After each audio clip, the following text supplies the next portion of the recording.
The raid didn't need much encouragement, and soon enough Morgan found himself sitting at a table with his team, the last Vanguard, and Tailara. I can't believe that we've done it. The third floor. Graveau, the dwarf who had somehow become one of Morgan's favorite people, said. I know, Borodar agreed. Tailara smiled and then spoke. And you know what this means, right? What? Morgan asked.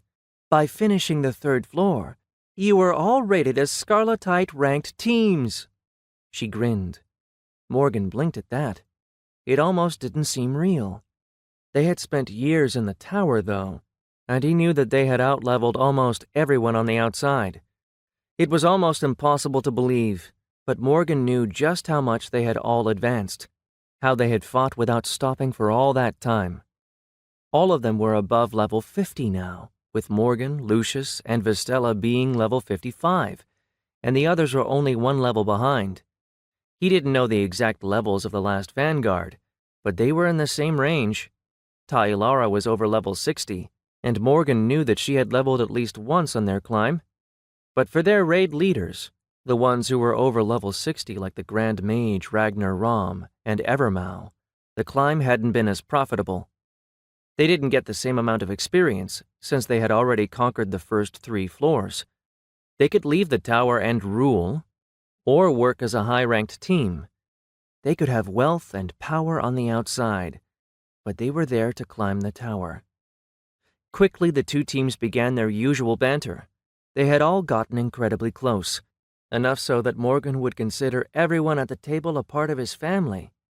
He was close with the other teams, with Fjordstar and the Call's Hammers, if not as much with the others, but they were all at least friendly with one another nonetheless. And as his table relaxed into friendly conversation, Vistella pulled her chair just next to Morgan's and leaned on him. Morgan glanced at her as she put her head on his shoulder and smiled at her content expression. She was his partner, an equivalent to what on earth would be a spouse. He really felt lucky that he had found her. Things with them had happened fast, but they felt right, and he didn't regret it. He looked around at his family. Valserim and Lucius were arguing about who had done better during the last boss fight. Clara and Jalara were discussing what they could have done better as supporters.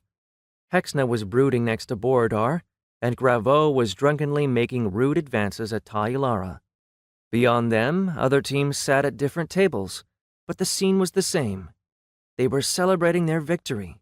It was the first time in years that they could relax, but all of them knew that this would not last. They had spent a long time fighting and living in the tower. They had all been changed by it, had all become powerful. But soon they would climb to the next floor, stepping into a place from where no one had ever returned.